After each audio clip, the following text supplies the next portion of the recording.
Logo no primeiro dia de mandato do novo presidente da Câmara, o deputado federal Hugo Mota já pode estar em curso uma articulação para pautar o projeto de anistia aos condenados pelo 8 de janeiro. Foi o que alertou o parlamentar Pastor Henrique, do PSOL, em vídeo publicado nas redes sociais nesta terça-feira. Sem anistia é a pauta do momento. Corre nos corredores de Brasília que já nos próximos dias, talvez nesse mês, Hugo Mota, o novo presidente da Câmara, vai decidir, ouvindo o Colégio de Líderes, se colocará ou não para votar na pauta de votação a proposta de anistia para aqueles que tentaram um golpe contra a democracia em 2022. Então, já nesse mês, alguma definição pode ser feita. Nós precisamos aumentar a nossa pressão. Anistiar os golpistas significa fragilizar ainda mais a nossa democracia, fortalecer a extrema-direita que é autoritária, preparar o caminho para a elegibilidade de Bolsonaro, além de ser algo que ofende a luta histórica por liberdade, por direitos humanos, por democracia nesse país. Quantas pessoas deram a vida para que nós tivéssemos democracia aqui? Então é uma pauta sensível, aguda, urgente. Nós estamos dizendo com todas as letras, sem recuo, sem anistia, por memória, verdade, justiça, em defesa da democracia e no enfrentamento pedagógico e corajoso contra a extrema-direita. Insisto, nos bastidores de Brasília tudo indica que já haverá uma definição sobre isso. Estamos de olho, estamos alertas e chamamos a sociedade a uma defesa da democracia. Os golpistas precisam ser responsabilizados e presos. Não tem a ver com revanchismo, mas com senso de justiça e memória e verdade. Antes de ser eleito o novo chefe da casa, com 444 votos dos 513 totais, Mota sinalizou que não descarta levar o perdão dos golpistas para a Câmara dos Deputados, desde que haja antes uma reunião do Colégio de Líderes. Além do alerta do pastor Henrique, o deputado federal Guilherme Boulos, também do PSOL, protocolou nesta segunda-feira um projeto de lei que altera a legislação que tipifica os crimes contra a economia popular, para incluir punições a quem, como fez Nicolas Ferreira, induzir pessoas ao erro por meio de notícias falsas. Na justificativa do projeto, Boulos menciona os casos de disseminação das fake news sobre supostas taxações de doações de mantimentos aos atingidos pelas enchentes no Rio Grande do Sul em 2024. Segundo diz o projeto, a propagação de tais notícias falsas desestimulou a sociedade a enviar ajuda humanitária ao povo do Sul. No outro caso citado no texto, notadamente as mentiras sobre a taxação do PIX, o deputado menciona que o ambiente de desinformação sobre a norma da Receita Federal anunciada pelo governo ensejou uma série de golpes e desestimulou o uso do PIX por parte dos comerciantes brasileiros. Sobre os perigos da desinformação e a falta de moderação dos conteúdos nas redes sociais, a presidente do Tribunal Superior Eleitoral, a ministra Carmen Lúcia, se pronunciou durante seu discurso de abertura do Judiciário Eleitoral. Como eu disse em outra ocasião, democracia não é prática de momento, mas de permanência.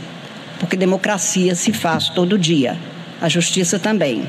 E nesta casa, esse fazer impõe deveres, procedimentos, análise das eleições anteriores, o que pode e precisa ser aperfeiçoado numa próxima eleição, especialmente, como eu disse, eleições gerais, e por isso a Justiça Eleitoral mantém-se firme como Tribunal da Democracia. Porém, a democracia não é atribuição nem função exclusiva de uma pessoa ou de uma instituição, senão um esforço comungado de todas as brasileiras, de todos os brasileiros e das instituições de Estado. A Justiça Eleitoral tem o compromisso de preparar tudo que seja necessário para o exercício do direito livre ao voto. Não é diferente nesta fase, mesmo se cuidando de um ano no qual não se terá o processo eleitoral específico. Cada inovação tecnológica, principalmente cada nova medida adotada sobre redes sociais, são objeto de atenção e cuidado muito especial desta casa, pela repercussão que pode ter sobre o direito às liberdades, especialmente a liberdade de se informar, convencer-se e votar. Há de se garantirem as liberdades com informação correta, para que a expressão seja manifestação de liberdade, não exposição manipulada de ódios e violências. O objetivo da justiça é a paz social.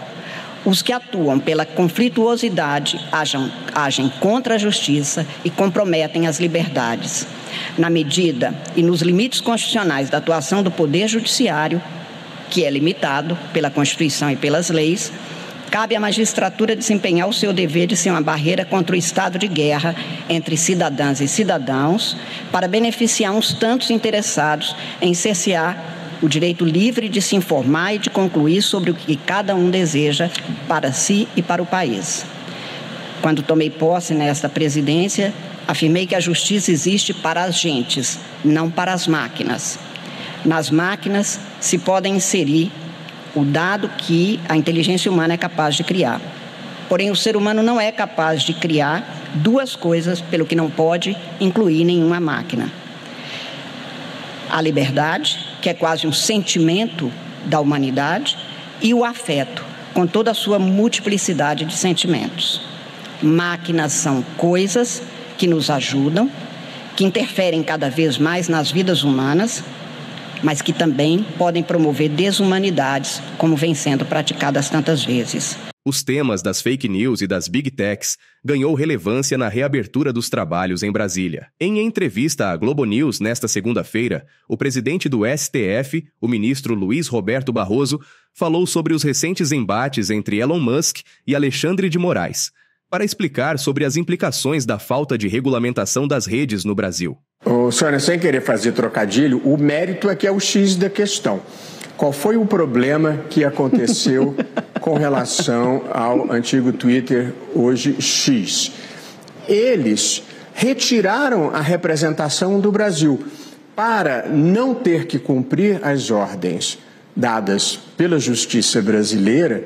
Eles simplesmente retiraram a representação do Brasil. E é muito clara a legislação e a interpretação que se dá a ela, que uma empresa estrangeira, para operar no Brasil em comunicação, ela precisa ter um representante no Brasil. De modo que se procurou criar uma narrativa internacional de que teria havido um caso de censura, quando em rigor não teve nada a ver com censura, era simplesmente o cumprimento de uma legislação societária que exige a representação no Brasil para você poder receber as intimações e cumprir as ordens. Segunda observação importante é que nada houve propriamente de liberdade de expressão. De fato, houve ordens para a remoção de algumas postagens. Uma delas, que foi, na verdade, a gota d'água, era uma postagem em que se fornecia o nome do delegado, o nome da esposa do delegado e o nome das filhas do delegado que conduzia o inquérito, para que as pessoas pudessem, e o endereço, para que as pessoas pudessem ir até a porta da casa dele hostilizado. Se fizesse isso nos Estados Unidos, Sandra, acho que ia para Guantánamo direto, sem nenhum devido processo legal. Portanto, aqui só se determinou a retirada dessa postagem e, a exemplo delas, algumas poucas outras.